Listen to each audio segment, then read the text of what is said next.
Okay, it's gonna do a countdown. Oh, are we live? Okay. Hey guys, hope everything is going well. This is Rahul from AIH Sports, and today we have here Michael, aka Ziggy No, from the YouTube channel. How's it going, man? Doing well, man. Doing well.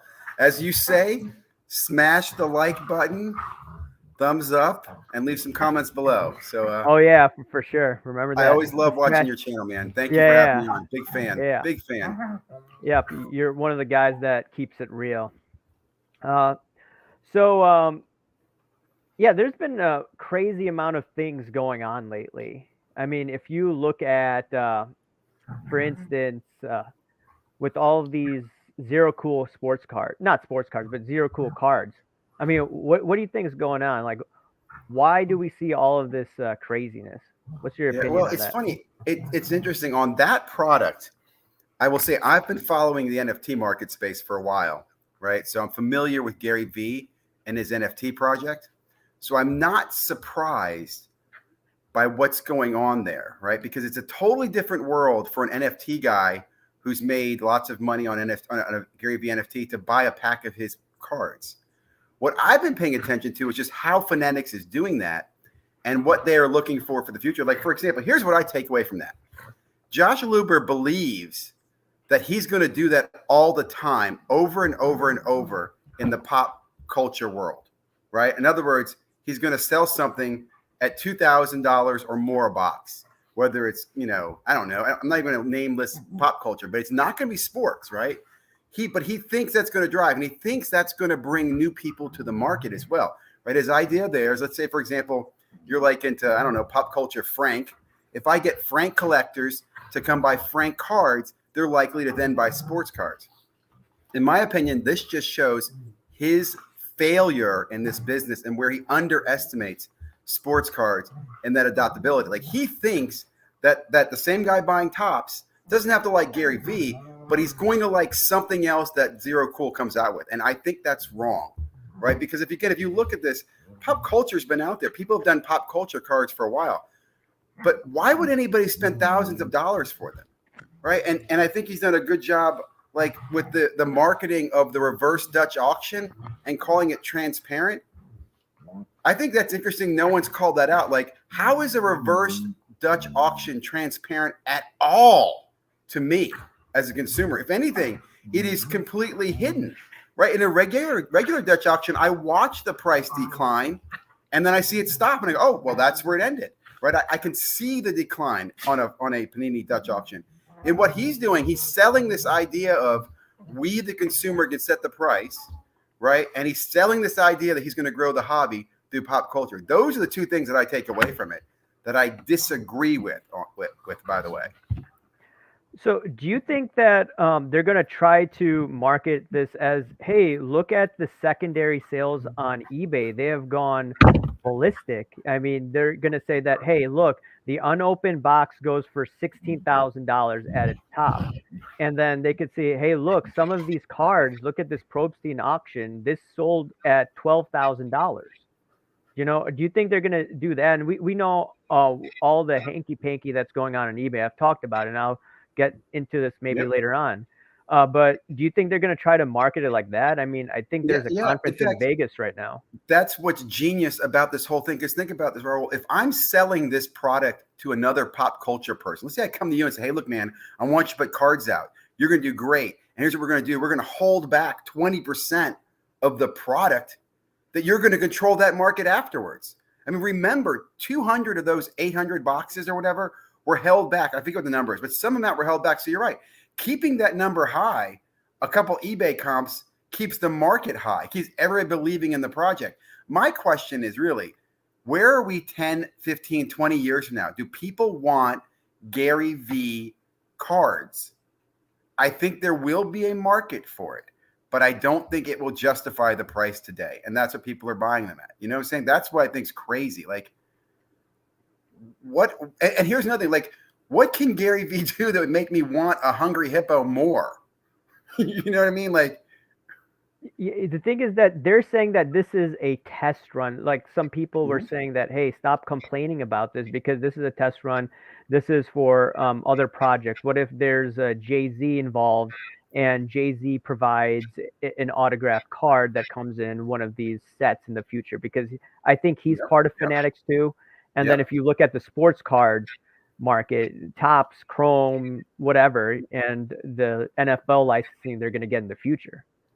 I mean, I don't disagree. I understand that. Like, I understand what he's doing, and I do think there's a market for that. I mean, Supreme was a successful for a while. People bought a lot of crowbars or whatever, right? So I see what he's doing. I don't think he'll be successful in growing the hobby by doing that, right? I think he'll have a lot of launches where you're right. Either it's Jay-Z or it's a rapper, or maybe he could go political, whatever it is. He can keep doing these drops to zero cool and make plenty of money. First of all, let's focus on one thing. The cost is so tiny, right? Think about that. I mean, think about when you think about the cost of making those cards and creating them, and the fact that the IP is basically zero IP. There's no licensing cost to go to a league or a union, right? It's just like I got Gary Vee to sign a contract, and then I go print some cardboard, and then I throw some of his autographs on there. And even better, I can use stickers or cardboard. So that model I could see working in that for building that business. I don't think it's going to cross over and build the hobby, right? But I can see him doing that. What I think is interesting is imagine though, again, as a sports card collector, will his model of doing the reverse auction, dropping these exclusive boxes, will that work in sports cards? Like, so for example, let's fast forward. Will Bowman Chrome, which is coveted, end up being sold in cases where you're buying cases, in a reverse auction? And there's so many. And here's the cool thing, let's say, and the print run is known, right? That I would commend him. He comes out and he takes sports cards and goes, hey, we're going to make 100,000 cases of Topps Chrome and we're going to sell, 800,000. Hey, I would at least applaud that. That's a move, I think, in the right direction. And I would applaud, I've always said this, wipe out the corrupt distribution that's in between it. Right? Make it so that a consumer, if I want to buy a full case for me and my kids, fine, I can do that. Instead of having to go to my local card store and having to kiss butt and hope they get allocation so I can get one, I can go directly to Fanatics on a reverse auction.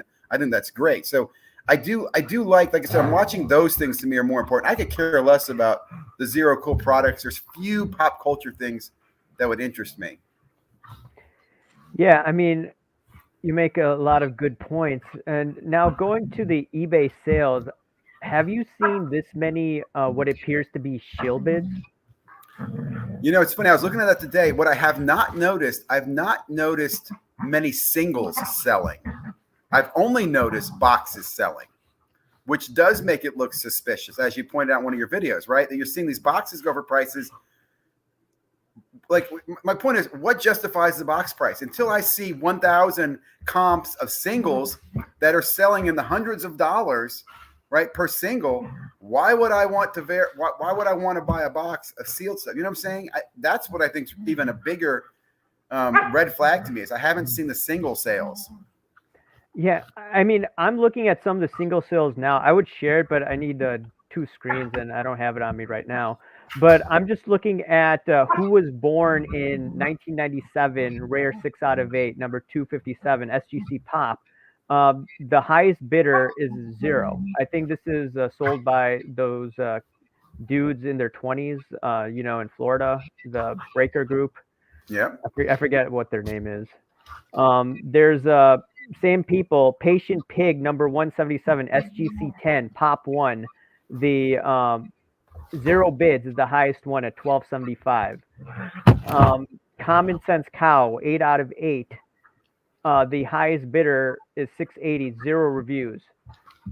Carrying Camel Bubblegum, 1 out of 1, number 48. The highest review is 0 at $1,525. I've never seen that. And I don't know if you sell on eBay. Every time I have a 0 review guy, I'm worried because I know that guy is not going to pay. I don't know if you've had that same experience, but well, definitely, it's a concern to me when I see them. I have had them pay. I mean, I've seen instances where people will set up an account to buy something on a one-off, so it could happen. But I agree with you in those circumstances. I agree with you. Like I said, I just don't know who's buying. And I'll tell you this too. Here's one thing that I think people forget. Gary Vee has a lot of rich friends. So spending a couple $100 on a card or a box is not much. In fact, I forget who it was, somebody dropping and mentioning, we're talking about in the crypto world. And that's the thing. A lot of these guys are bleeding over from crypto. In the crypto world, this is not a lot of money for them to spend on a box. You know what I'm saying? It's kind of a wash. They take risks every time when they buy 10 or 15 NFTs in a blitz. So they're not very concerned about his box. So to me, I'm not concerned at all about this. I would watch these historically, like 6 months from now or a year from now. I could care, like I said, I could care less. I'm interested in the process and what else we might see coming from Fanatics as the impact of sports cards, right? Like I said, if he's going to share print runs, I applaud him. Would love to see that in sports cards. Yeah. I mean, the thing is that I want to see, when Fanatics comes out with their sports card products, how will it sell in the secondary market? Are there going to be shenanigans? And I see this comment about, I think from Luke J. He's commented before in my videos.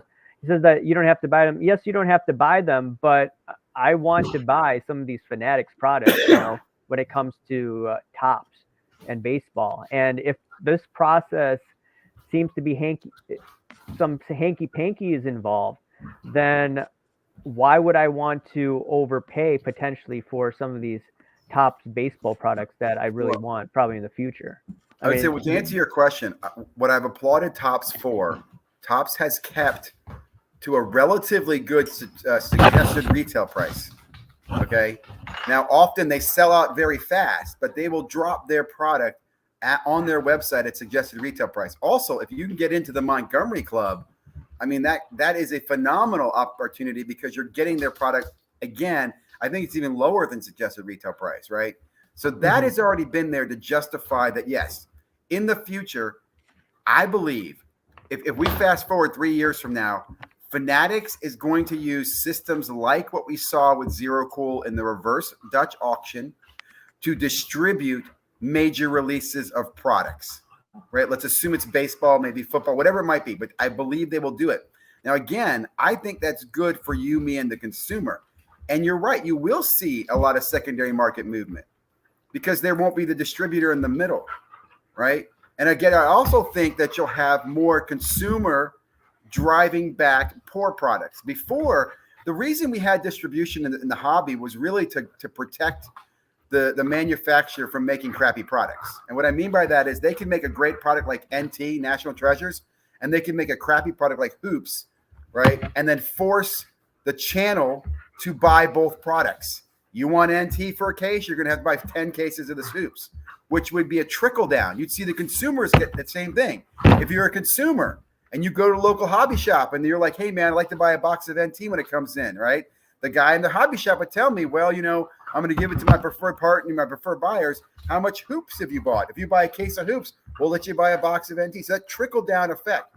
If we get rid of that in the hobby, you're going to have, if it's a good product, it's going to be bought. And there's going to be aftermarket value. And people are going to covet it.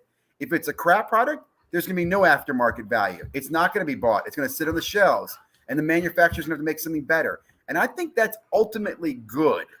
So again, I think 3 years from now, we could be in a better space if distribution is kind of leveled out and it really is consumer driving the value of the product. Yep, that's interesting. Very good explanation.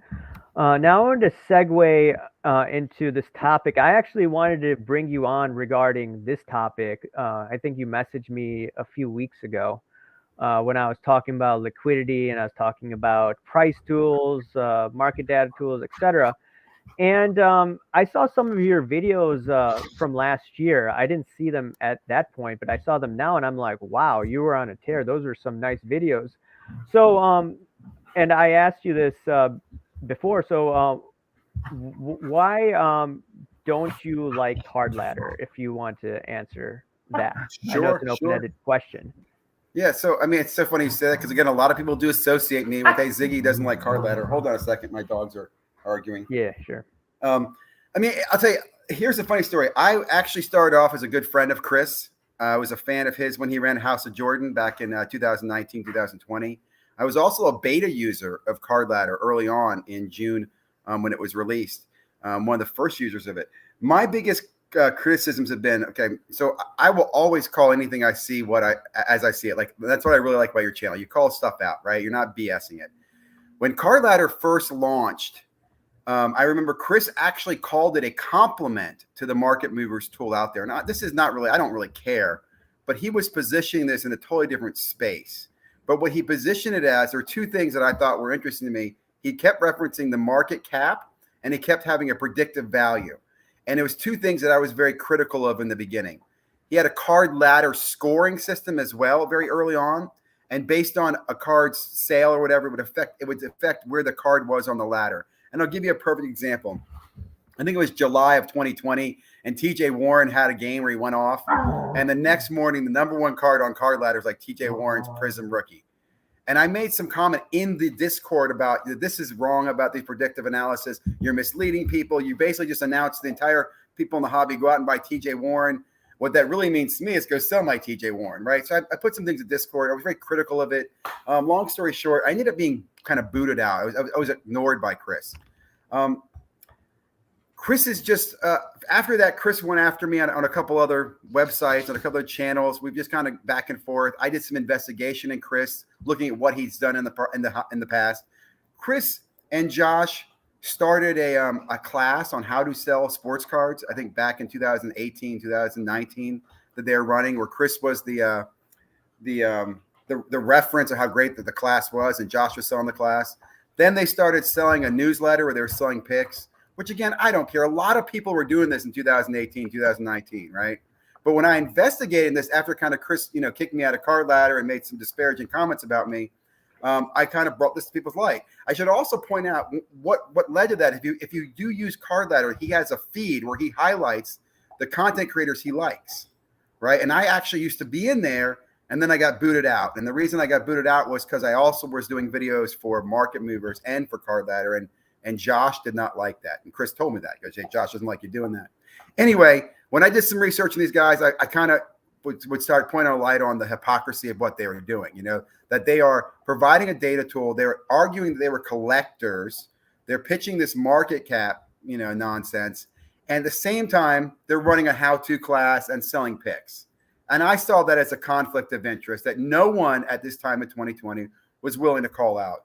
In fact, I think the biggest thing came in 2021, and in Dallas, Dr. Beckett actually held a content creators breakaway session where he called out some of the misbehavior in the hobby with the content creators, right? That they need to be more respectful. They need to think about what they're doing for the hobby, the future, And I was very critical of the fact that Chris and Josh were both in that room and did nothing, said nothing. And they were guilty of a lot of things that was being called out. Again, selling the picks and selling these how-to classes. So I've always been critical of them. I also, like I said, as you move forward now, where you see this correction in the hobby, the whole market cap thing is complete nonsense. There is no market cap on a sports card. You know what I'm saying? Because you and I could decide to sell a card right now. I could sell Luka Prism PSA 10 for $100. Does that change the entire market cap of every Luka is now $100? No, it does not. We could. It's asinine, but it's used by people who want to sound intelligent to then manipulate you into doing something that's probably not in your best interest, and that concerns me. Yeah, I mean, I believe one of the guys took like an indirect shot at me before, or I think a couple of times. But it happens when you're putting yourself out there, so that's supposed to be expected. But you sent me this clip when Jeremy Lee, I believe that's his name, Sports Card Live. Another guy I know you're not on good terms with, and then I saw like the dude was talking about people need to be educated about like the Austrian business school, the type of economics I talked about, and that's how I determined this whole house of cards would be crashing, sports card crash, and if a smart guy like him is talking about the Austrian school, which should be talking about bubbles, acid bubbles, then why didn't he say anything last year? Assuming, he didn't say anything. And I don't think he did, because there was a video about bubbles that were done. So I'll put it simply. It's not, you have to understand, Chris is a very intelligent person. Okay. Yeah. He's not talking about the Austrian school. He's talking to make you think he's intelligent. So then the next thing he tells you, you believe. because the question was about the correction or something about the hobby. He goes off and he argues that have you bought Bitcoin or you invest in the hobby, you'd make more money in the hobby. And that is such a misleading comment to make. It is so dangerously misleading. Okay, Bitcoin is one finite, tangible item that can be exchanged on a public world, right? Saying sports cards could be so many different things. You could have bought a lot of Deshaun Watsons in the last few years and lost a lot of money. Or you could have bought a lot of, somebody else. It's so misleading for him to say that. And that's what bothers me, the way he words things. He talks about market cap, the way he wants to sound intelligent. Let's just be honest, man. It's a hobby, guys. It's a hobby. People can make money off it. People can make money off of dogs, right? I've got dogs. I love my dogs. I could sell and breed dogs. Am I a dog investor now? Are all dogs worth, do all dogs have a market cap now? It's these asinine associations that some people make that I don't like, because they really are leaders in our hobby. Instead of being leaders to a positive, I think they're leaders that are decaying what could be positive, if that makes sense. Yeah, speaking of positive, and I see some comments about other data tools, and obviously there's the other one, Market Movers, with Yeah. Jeff Wilson. And I know you told me that you actually like Market Movers, and there's a lot of heat coming at Jeff Wilson. So I know that's like an open-ended topic, but like, what are your thoughts on about all of that? Yeah. So it's funny. Let me first of all say, I started in the YouTube hobby world because I'm a father of children who were following the content years ago. So they were watching the content that was out there, and they started coming back to me and go, "Dad, we can make money in this, and we could do this, or this person in this." And I say that because what Jeff brought to the hobby was, before Jeff, no one was making videos about how to make money buying and selling cards. Everybody did it, right? Everybody was doing it, but it was not talked about the way he did. He made that very public. And I'll give you an example. I've been back in the hobby for about 6 years now. And as an example, if you're in the hobby, you're probably in a Facebook group, right? And in the Facebook groups, if you watch the evolution of those, back in the day, a Facebook group was used to vet individuals that you could buy, sell, and trade cards with. And they often did is they capped or managed the price. So no one could take advantage of individuals. You didn't have somebody selling boxes that had been searched or packs that had been reopened. You had guys that could be trusted. And I remember this because we used to, for example, use eBay as the ceiling for an item. If an item sold on eBay for $100, you could sell it in the group for up to 10% off of that amount. It was just a natural thing. No one tried to sell it at the eBay price. No one tried to sell it for more than the eBay price. No one would dare do that. It was just, hey, somebody on eBay bought this for $100, man. I've got one. I'll sell it for 90. Do you want to buy it? And that kind of created this community. But over time, I've noticed that change, right? Back in 2020, I remember being an admin where I got an argument with an admin. He said, look, we got to stop telling people what they can pay for something. Every other group just lets you post what you want, right? And I think it was the Mojo boxes, the mega boxes. They were bought for, I think, $20 in the store, and they were selling for $40, $80, $100. So I remember being an argument, and we decided we took the cap off it, where it's a buy and sell as you want. If you want to pay $80 for a box, it's $20, you can do that. It was more about protecting that the person had the box. It was a good transaction was going to go down.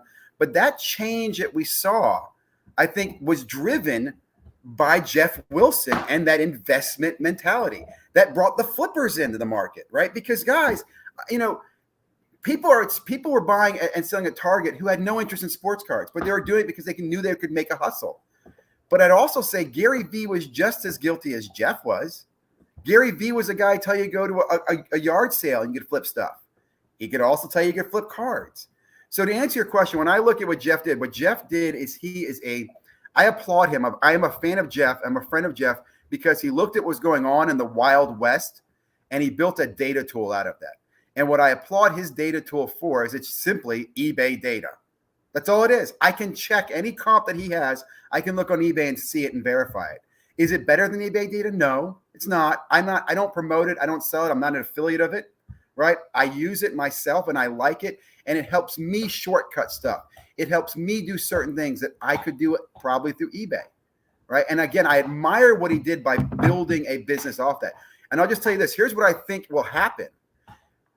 I think what he's built in that platform could easily be adjusted for anything in the eBay portfolio, right? It could be used for purses. It could be used for cars. It could be used for anything in eBay. You see what I'm saying? Like I've been saying this all the time. I think he gets bought by eBay because he stayed so natural, just leveraging eBay data. He's been a sponsor with eBay. The tool is focused on eBay. If you look at eBay, they are definitely a freaking leader in sports cards, and they are a woken giant. If you look at the changes they made in the Investor Day announcement, right? They're going to have their own vault, okay? Which I'm not a vault person, but if I was going to vault, I'd vault with eBay. There's absolutely no reason I'd vault with anybody else, right? We kind of learned that in the last year or so. So I think what he's done. Let me interrupt you. Yep. Sorry to interrupt. So I believe CSG is going to be involved with the vault. So if I want to sell a card through their vault system in the future, I'm going to first go to CSG. Do you think there's going to be a problem with all these cards going to CSG first? Because we've had backlogs in the past, with all these grading companies. Do you think that CSG is going to create some sort of issues? I don't think so, because first of all, I don't think there's a huge demand for vaulting services. You see what I'm saying? Like, I've always questioned that, like, who in the hell is vaulting? I think what you might see, like, for example, myself, if I was going to buy a card on eBay that I intended to resell, I would probably just say ship it to their vault. Am I going to take a bunch of cards I have now and send them to eBay to vault? Probably not. You know what I'm saying? Like, I'm still going to sell from home. I might buy and vault there. So to answer your question, I'm not concerned about that bottleneck at all, right? And again, if anything, it just and let me say this again. If I look at eBay, do you think eBay's building that vault just for sports cards? No. They can use it for everything in their portfolio. So to me, like I said, I think again, if you take a step back and you look at what happened last few years, we saw major innovations in medicine because of the whole pandemic thing. We're seeing major innovations in e-commerce based on what we saw happen with the boom in collectibles. Products like Whatnot, right? eBay's going to come out with a live auctioning thing. Does that mean Whatnot's gone? No, but I wouldn't want to be a Whatnot shareholder. You know what I'm saying? There's nothing that was patentable in anything that these guys made. A vault's not a patent, right? Live streaming cells isn't a patent, right? So they just made innovations to problems in the system that are now going to be corrected by a major player. Same thing in grading, in my opinion, too. Same thing in distribution. Like I said, if you fast forward 5 years, I think you will be able to go online. You'll be able to get a collectible, whether it's from going to a concert or going to a sporting event. Maybe you go to a game, and at the end of the game, you and your son get a picture you took, right, with a picture of your favorite athlete that's been printed, NFT'd, sent to you at home, and you get a box of cards and an autograph. I don't know, but they will be able to bring the entire experience to you. Fanatics has the athletes. They have the license to them. They will not have to deal with the middleman. We're seeing changes, in my opinion, of that experience. And that, I think, is what's exciting. Like, as a collector, I'm excited, right? I wouldn't want to be a sports card store holder. I don't see how that's going to work very well. I know there's the social aspects that sports card stores hold, but I'm curious to see how that will adapt. Yeah, whoever has the best relationship with Fanatics, those sports stores are gonna be doing the best. But getting back to Jeff Wilson, why do you think there's a lot of people are coming after him? I did a video about him about, the positive nature. I said, I think we should be more objective rather than positive or negative, looking at it from that standpoint. I wasn't trying to be, rude or anything like that. It may have come off as that, but why do you think that a lot of people are, taking out their rage at him? The number one reason is envy. Okay, and what I mean by that, dude, Raul, if we took a look at this, if we could rewind the calendar and go back to 2018, there's not one of these other smart guys in sports cards today who couldn't have done what Jeff did. Do you know what I'm saying? And they're envious of that, in my opinion, because he has built a very successful, influential business. And I will say this in his defense. I don't think everything Jeff's done great. I'm not a Jeff lover, Jeff fanboy. What I like about Jeff is he's always been open to criticism and feedback, where others are not. Okay, and I'll give you an example. I first met Jeff because again, I was very active in Facebook groups. I got involved in his Facebook group when he first launched it. I became a moderator and then became an admin. And when I would talk to Jeff, he would listen to me. I love that. Like, number one thing, I'll give you an example. When he built his Facebook group, a lot of people were like, hey, let's sell stuff in your group. And I remember talking to him, look, I suggest you don't use this group for selling. Just make this an informational group. Use it to promote Sports Card Investor. Let people promote their businesses. Don't use it for selling, because you'll be a target for scams if people want to sell in your group. And he listened to me. And he's always listened to me. Like, he's also listened to the people. When people criticize him for selling when he used to sell picks, a club for $9.99, he got rid of that. Right. So I think, again, he's adopted. I also think, again, if you listen to him, the man really loves what he's doing. Like, he's a businessman who I think is now making a business off his hobby. So he really likes that. Here's what I wish Jeff would do. And I've said this to him before. I wish he would take his leadership position and his relationships with others in the hobby and build some type of community policing environment, right? Like, I think back in the 80s, there was like the fan club, the Mickey Mouse fan club, the Star Wars fan club, the Star Trek fan club, whatever it was. And there was like a policing group where if you did something, stepped out of line, someone could say something. I wish we as the hobby had something more like that, like a group of people, a panel of leaders in the hobby that they could put together that would listen to the collector, the consumer, and say, hey, this is wrong, right? We need to fix this. We need to correct that. Here's a perfect example, a big pet peeve I have about the hobby. Every time we hear a story about a fake being identified, you never, ever see the fake destroyed or confiscated. It's just there. Oh, we spotted this fake at the conference this other day, and the guy's he's gonna find out what he's gonna do with it. Where does it go? You see what I'm saying? It just goes back into the community. There's no community that says, hey, you know what? If you spot a fake, we're gonna put a reward, hand it to me. I'm gonna investigate into where it came from. I'm gonna expose what we found, right? And it's gonna be something that's beneficial to everybody, right? That is what I wish Jeff and other leaders would do, right? Is help. I mean, the hobby's growing, but the hobby needs that. It needs that type of cohesiveness, that collaboration. Yeah, you're talking about the community, and I remember I just see people that talk about community, not all, maybe a little shady. And the past few weeks, the people talking about community are a bit silent regarding what's going on in the secondary market regarding VFriends. Like I've said, I believe there's hanky panky going on, and I'd like to see more people talk about it, but I understand at the same time they have their hands tied behind their back because they don't want to tick off Josh Luber.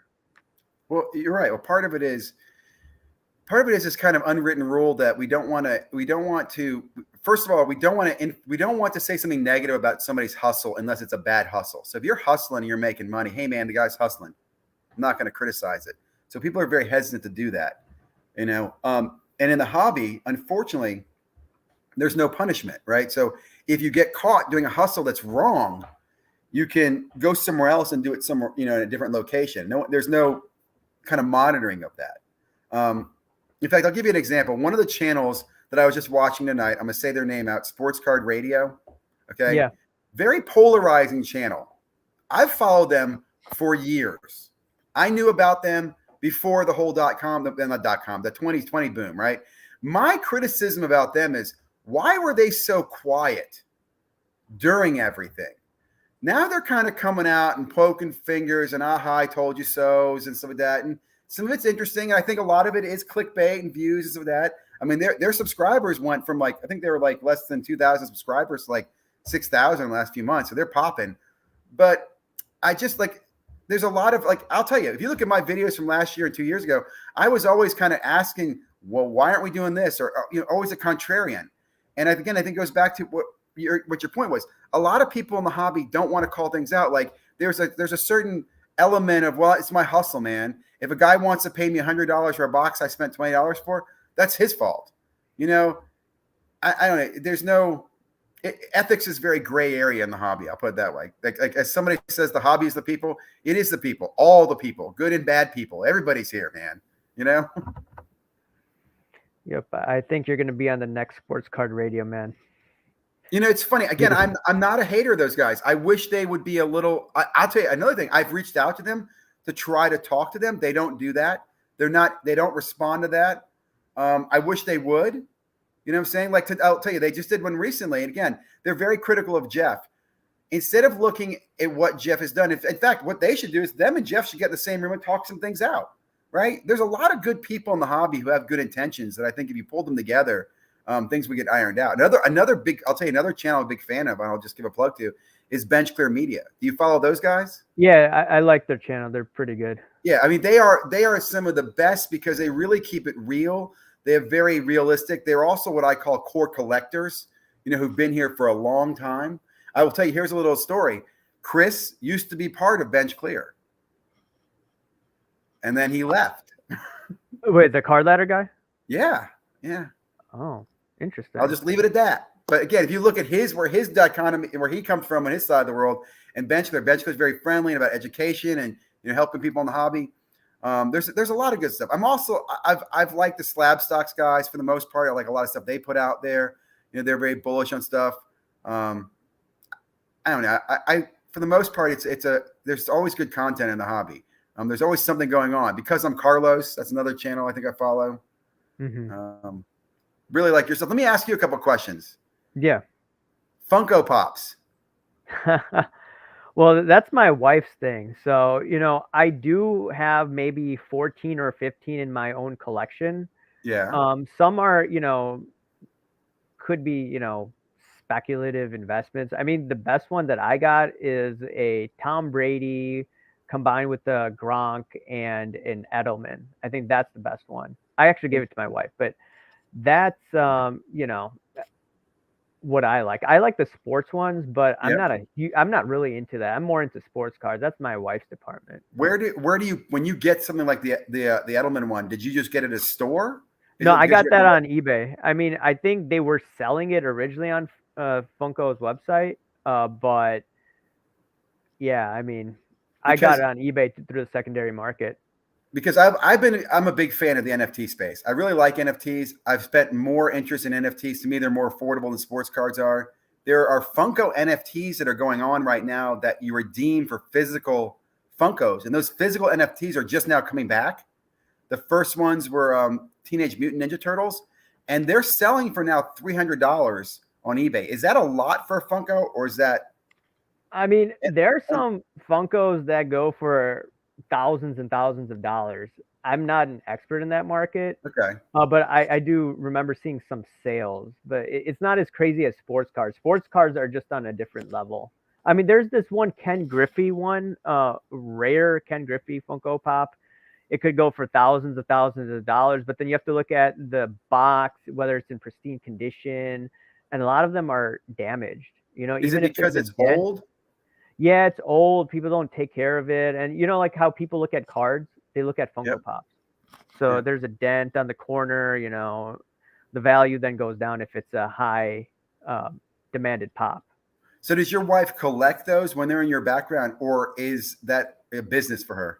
Oh, like she has her own collection, and then she sells some on the side, through her e-commerce. She does a bunch of things for her e-commerce, cool. But it's not only that.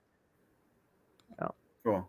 Yeah, because like I said, I've definitely gotten more into them with the NFTs, and I also like collectibles. Like I was looking more. Remember, Funko did the Funko Prisms, which I was kind of disappointed with. Did you see those? Where they're like it's a sports card and it has like the figurine in there. I haven't looked at the NFTs. I was talking to my wife about that. I'm like, should I even try looking into it? Because I told her I was going to interview you, and you've talked about NFTs and Funkos, and I never really looked into it, but I think I should take a look at it, after talking to you about it. Yeah, let me know. I'd be happy to show it to you. I mean, because again, I think it's interesting. Because right now, I'll give you an example. And this is an easy, I guess, investment or opportunity. They do Funko pack drops about once a month, and they do it very fair. You can only spend $60 per person. So you get in your line, your virtual queue, you can buy a couple packs, and you could flip the packs immediately for 2x. Or you can open the packs. And if you open the packs, you have a chance of getting one of the redeemable ones. Or if you collect the right set, you can get a redemption to one. So there's a couple cool ways to do it. And I think the next release I want to say is like I think it's Scooby-Doo maybe, or maybe they just Okay. did Scooby Doo, but they have all sorts of different ones. No sports have come up yet. But like I said, they did Teenage Mutant Ninja Turtles. They did Star Trek. They did the Bob the painting dude, the Bob paint guy. Yeah, I All think sorts they of weird need an influencer to pump this up. If they got, someone like Gary V or something like that, he got super into Funkos. Yep. That's the only way, Well, I see this going crazy. well, Otherwise, here's what I like about this. Again, if you look at what they're doing there, I like the idea. Like, I could see instead of getting a redemption card in the future, you could get a redemption NFT. And the reason I say that is if I'm Topps or Fanatics or Panini, I want everybody to have an account. So when you open up a box, you get a little card that says, "Go redeem your, your Mike Trout autograph redemption." You go get that redemption into your wallet, and now you can either redeem it and get your physical item in the mail, or you could sell it. And the reason I say that today, a redemption card, if you get it and I want to sell it, there's a risk that someone's counterfeited it. They've already scratched it. There's a risk that it might never get redeemed. It's whatever, right? Also, the manufacturer doesn't make any money on the secondary transaction. But if it's an NFT now that I've logged into account and I sell it again, manufacturer gets another cut. I sell it again, gets another interesting. cut. And they could watch that, and they could even, and here's another thing, we bitch about redemptions.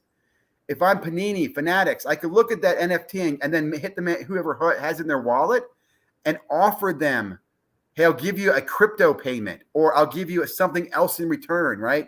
It would give you so much better customer service. And I don't have to deal with these physical cards.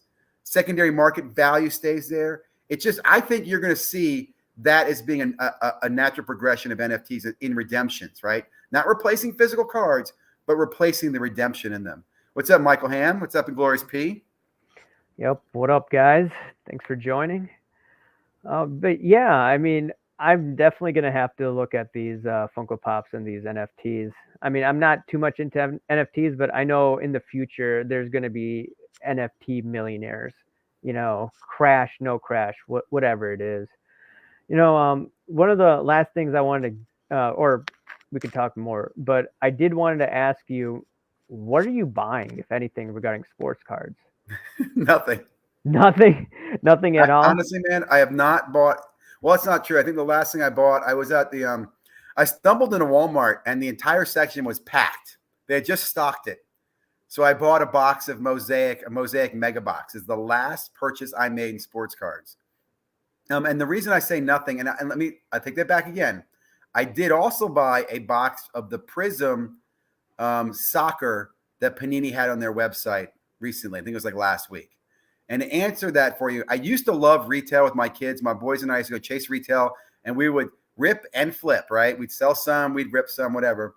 Today, I just feel like retail's overprinted. There's nothing of value anymore. And if you find something of value, it's a pain in the ass to get it graded. So I'm not as into the retail as I used to be. If I'm going to buy something, I'd like to buy a hobby box.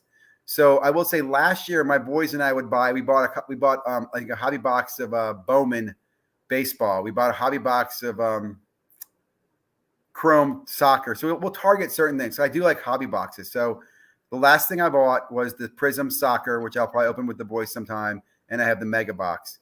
And I also will say this too. I'm a collector and a gambler. So I like opening boxes with my kids. We like the risk, the fun, the excitement. I'm not much for targeting singles. And now the whole market of buying to grade, it's not something I'm into as much anymore either. I'm kind of waiting. I'll just point this out. I think it bothers me that the entire hobby is totally fine with the fact that 1 year ago, it used to be like a $15 to get a card graded, and now it's $50. And like, we're like, oh, okay, that's cool. Like, you think of any other industry in the world that could 3x the cost and decrease the service and quality, and everybody be like, that's fine. Like, we're bitching about gas prices, right? But everybody seems to be fine with the PSA price. Like $50, people have settled in with, well, that's okay. And that was just a year ago, dude. I mean, think about that. Yeah, I think the So, justification is that, oh, look, they're swamped, so it makes sense why the prices have gone up. but again, And the here's another thing. arbitrage value, that's what some people are going to say. What I don't get is, again, how can you not say the quality's gone down though? Because I used to criticize grading because I used to say it's wizards. It's just a bunch of people with magic who go in there and go, it's a 10. Didn't make a damn bit of difference. But we at least believed they were wizards who had practiced magic for a long period of time. Now it's like, fuck it, just anybody's a wizard. You're a wizard, you're a wizard, you're a wizard. Anybody's a grader. I mean, PSA, basically, that's what they did, is they just basically went from, let's say, 10 graders to 100 graders, and they went from $10 a card to $50 a card. That is crazy. I mean, like, I will say, if I'm a business school person, that's genius. Like, what other market can you do that in? At the same time, we know there will be layoffs and there will be reductions in the future because you cannot sustain that business. You'll first see that with price reductions and deals, but that's going to change too. But again, PSA, the fact that we're paying $50 for a card at PSA, I think is crazy, man. It really is. Yeah, I mean, that's why I'm not sending any raw to grade right now. It doesn't make sense. I mean, I'm going to talk about this in my future video, but I found some cards this week where I paid $11 shipped to get a PSA 10 from eBay. I mean, it's a common card, but what's the point of getting it graded when I could basically find desperate sellers and they're going to accept my offer? You know, I was shocked sometimes, but But again, I understand that. $6-7 for a card. I'm one of those sellers. I used to have this thought that I'm not going to sell for less than $20 per slab because the slab has value. But now I'll accept offers for 15, 10, because I want the cash. I want the cash, do other things with it. It's stuck in this damn PSA protected holder. And I also look at the fact that I made money other places. So losing it here on a card, like I should make a video of this. I have a lot of cards that came back from PSA that are graded. I'm embarrassed that I graded them. Like, I'm thinking to myself, how drunk was I when I sent off like Glaber Torres, Bowman Chrome Mega Refractors. They're not even his rookie card. I'm thinking, what was I thinking doing this? But a lot of us did that. So I don't know. And again, instead of PSA by saying, hey, we raised prices to correct behavior and we're going to bring it back to $10, like, no, we're going to stay at 50. Like, I don't think 50 will ever go lower. Maybe they'll change something. I also think I've never been a PSA fan. I only use PSA because you made more money off of it. I've always preferred Beckett for a lot of reasons, but I preferred them in the past. And I do think you'll see a shift in that as well as far as grading. Like, look for eBay. If eBay were to buy CSG, they would easily become the standard within 3 to 5 years. Okay, Yeah, because I think again, Blackstone Group owns CSG. I don't know about that, or their parent company. I don't remember. Yeah, but they're all in business to make money. Yeah. So. Yeah, I mean, the thing is that Cone and all these investors, they put in a lot of money for PSA. So is it even in their best interest to lower prices unless, they're having trouble getting people to send cards? If then I would see them lower prices. But what's the point of lowering prices when people are sending their cards? There's no reason for it. They won't. I mean, again, like I said, as a business school model, I can't. The business person in me applauds what they're doing. The collector in me loathes what they're doing, if that makes sense. Yeah. Right, because they're exploiting the opportunity they have, and again, long term, they can't sustain that. So you're going to see layoffs in the future, right? You're going to see a bunch of people who used to grade cards who won't be grading for PSA. I think 5 years from now, because that's that market will change.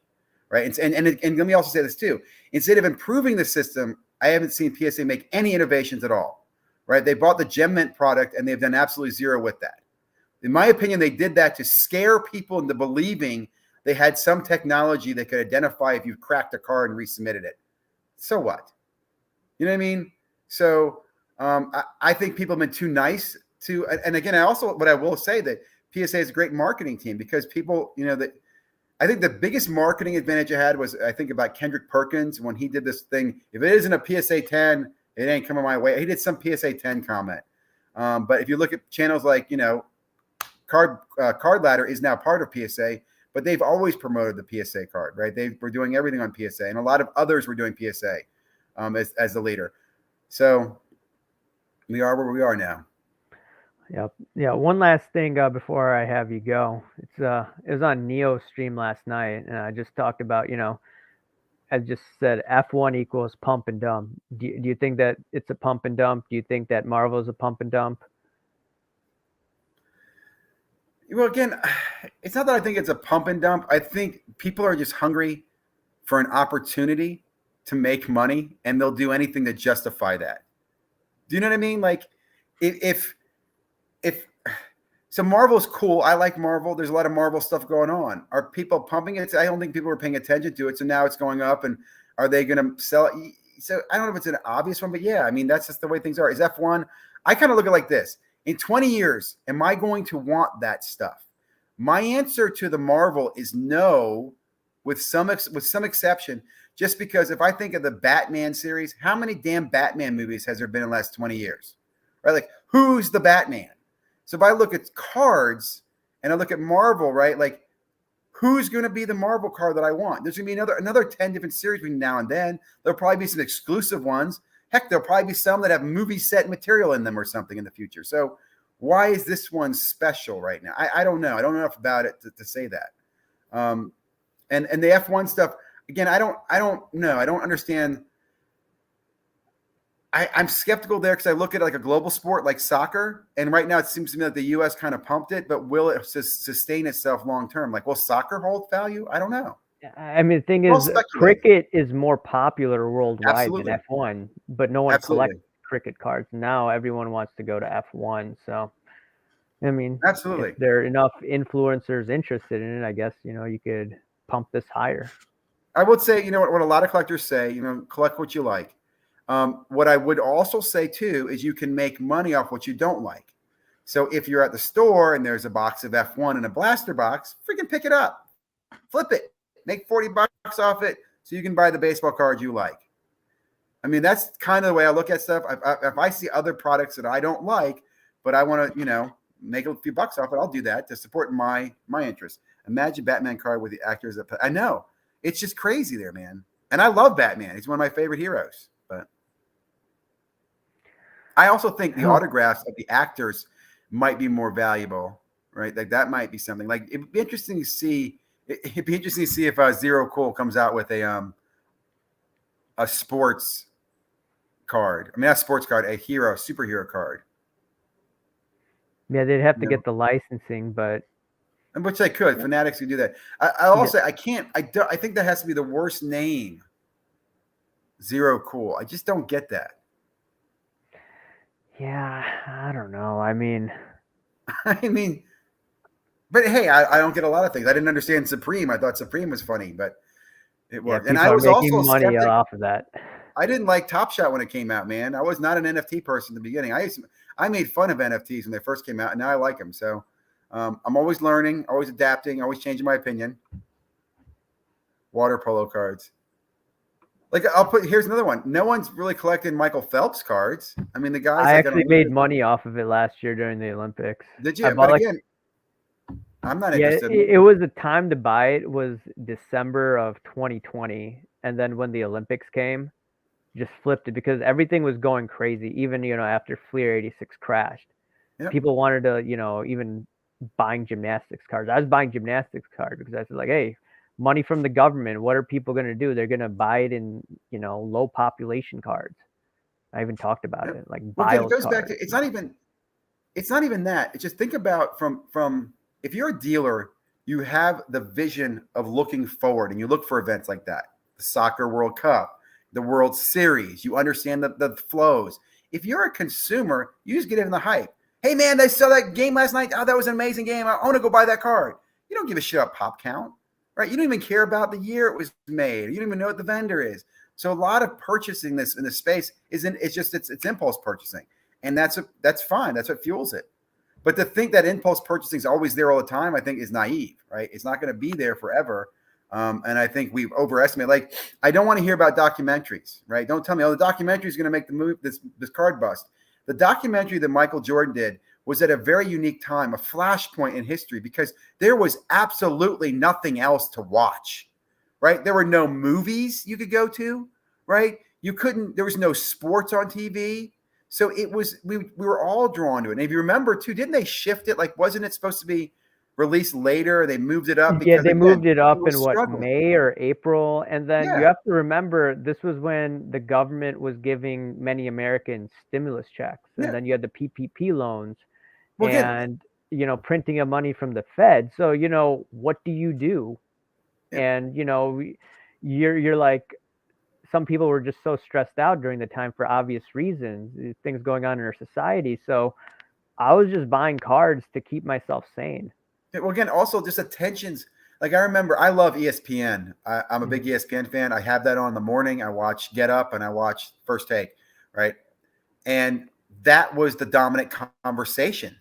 They were talking about First Take because they didn't have live sports to talk about, right? So when everybody's talking about that thing, and it also resonated with the whole argument of Jordan versus LeBron, but that was special. So just because the next documentary comes out, I don't care. It's not going to make Kobe's cards go up crazily. You know, Shaq, it's not going to make that go up. In fact, have you been watching the Lakers show on HBO?